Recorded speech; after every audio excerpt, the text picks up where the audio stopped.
All right, so Nick, I said in the last episode we were talking about microphone and you're supposed to drink your beer fresh. Yes. And here I am with a 2017 Great Divide Old Ruffian. Old Ruffian, here you are not doing the thing you were saying should be done. I know. This came in a little mix pack that I believe I got for Christmas. It would have been probably last year. And it comes with a little glass. You get 3 barrel-aged beers from Great Divide. Right on. And this was their barley wine. We were drinking the Don't Pick Up Hitchhikers on the last episode of Chicago Beer Pass. So, yeah, I figured we'd continue down this barley wine path. Kind of poured mine like an asshole, but, you know. Gotta lean it back. Yeah. But 2017, that's really not that old. No, that was last year, wasn't it? Right. So probably the new bottles are coming out or about to come out. Oh, they probably already did because this was bottled April 20th, 2017. Okay. So year and a half now. This is a special release of their highly acclaimed hefty barley wine. It has been aged for 12 months in whiskey barrels. It's the, I remember, you know, whenever Flagship Benny's across the street from Claiborne does that vintage thing where they pull out the, pull out old bottles for you to purchase. Yeah, my buddy Crazy Jose, he always said, dude, you got to get the Old Ruffian. Really? Yeah, he's like, get the Old. That's the only time I had it. Okay. So this would have been a few years ago when I stepped into that one. It seems right up your alley, man. It's got the barrels and it's barley wine, right? You know, 'cause Like- barley wine, man, you know, we talk about it all the time, man. Like I love cruising a barley wine with the of course I want to enjoy it. Yeah. But you know, it's my favorite style to be overwhelmed by. You know, like if I had the chance to be overwhelmed by a triple IPA, I mean, I'm sure that would be cool. Yeah. Not as cool as barley wine. Okay. But the most barley wines are so sweet. Like they are just overwhelmingly just, I don't know, just sugar. Like you took a beer and you dumped like an extra 3 scoops in. Like if you're eating like Frosted Flakes for breakfast and you're like, you know what? I need more sugar. I've seen people do this. Yeah. No, it's already cereal. You don't need extra sugar in your Lucky Charms kind of thing. But Yeah, I mean, but you know, rich and malty and it's booze on booze. Yeah. You know. But when you can barrel age it, that's what I like. Because then you're getting that, like, more of that wood, oakiness, sometimes bourbon, and the sugar, it cuts that sugar. It, like, rounds it out really There's nicely. this, nice little spice layer from those barrels sometimes too. Yeah. Yeah. So these guys, Colorado, right? Yeah. And this smells strong. It smells whiskey. You get some heat there. You get the, like, that's some of that spice, I think. The pepper. Yeah. Smells great. I like that. You know that raisin currant kind of toffee thing too. Like you can like the anticipation of that when I'm smelling it. First sip, it like tastes really light. Like the mouthfeel, Yeah. it's all at the end. Like the upfront mouthfeel isn't there. It's very easy on the palate compared to like when we were having the Don't Pick Up Hitchhikers, which is not a barrel aged, but I don't think. It doesn't say. It just says Yeah.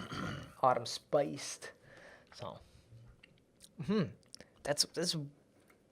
this has that woody oak characteristics more than anything else. Like that is punched up in this glass. Yeah.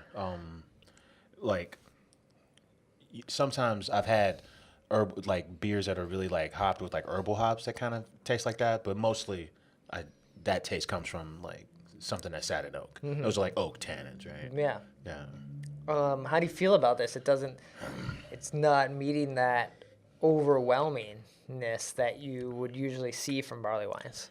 No, it's kind of reminding you of Old Guardian, where from Stone, where like it just kind of like it teases you with with the promise of like big caramely ripe fruit and notes. But then once you have it, it takes you on a little different ride. Yeah. And it kind of finishes kind of firm and kind of, and firm, oaky, and bitter. Yeah. Right? The way an overly hopped IPA would finish bitter. Finishes like that. Yeah. It's not bad. There's nothing wrong with it, especially being a year and a half now. Like, I think that's probably a safe time to sit on it if you had sat on one. But I'm glad it's just in this 12-ounce bottle because you hate commitment. I don't like commitment. And it's a sipper. Like, I think that whiskey, it's like, if you have a glass of whiskey at night or whatever, you're just going to sip on it for a while. This beer feels like that to me, too. Yeah. Yeah. Just going to casually work your way through it, and then you've now watched 2 seasons of Friends on Netflix or something like that. Yeah, because there's just enough of the enough of the malt sweetness that we like in barley wines to keep you interested, but it cleans up quick with oak and booze. Mm-hmm. Yeah, I feel like this used to be in these large format bottles, right? I don't know. You were saying back in the day, your buddy was telling you to pick these up. Yeah, those were bombers. They were bombers. Yeah, so they brought these down. Much like Goose Island brought their Bourbon County Stouts, they were doing large format bottles for a minute there, and they realized, like, this isn't working out. Yeah, I think they went to 12 ounces, and then they went to that strange, what is it, like 16.9? 16.9 or 13.8, something like that. Something. Yeah. Something like that, yeah. And what do you call it when the letters are raised from the glass? Oh, embossed? Embossed, yeah. Yeah. This is good. They got the strange gold foil. Avery also had that gold foil. Yeah, they did. I guess on a really big beer, right? You kind of want something to. Maybe it's a Colorado brewery thing. Or maybe it's a Colorado thing. So we got the gold tops. Yeah. But nice, yeah. So this came, like I said, in a little mixed variety pack I got for Christmas. There are a couple other ones that we may do other videos for, so check those out on the YouTube channel. We're going to keep sipping on this. Like I said, if you have a bottle, go ahead and open it up. I don't think it's not getting any better or it's not getting any worse. Like, this is probably like a solid time. I can't imagine. All that's going to happen is that whiskey heat might drop out, and then you're just left with this really thin beer. Yeah, thin, and you'll get more oxidation too on the nose. That's starting to come through a little bit too. They're saying paired with Stilton cheese. That makes sense. Stilton cheese, grilled pork chops with rosemary, grilled red peppers, or apple pie. I could see apple pie, some pecan ice cream. Yeah, something like that. Stilton cheeseburger. I'd roll with that. Sounds good. All right. Well, cheers. Cheers.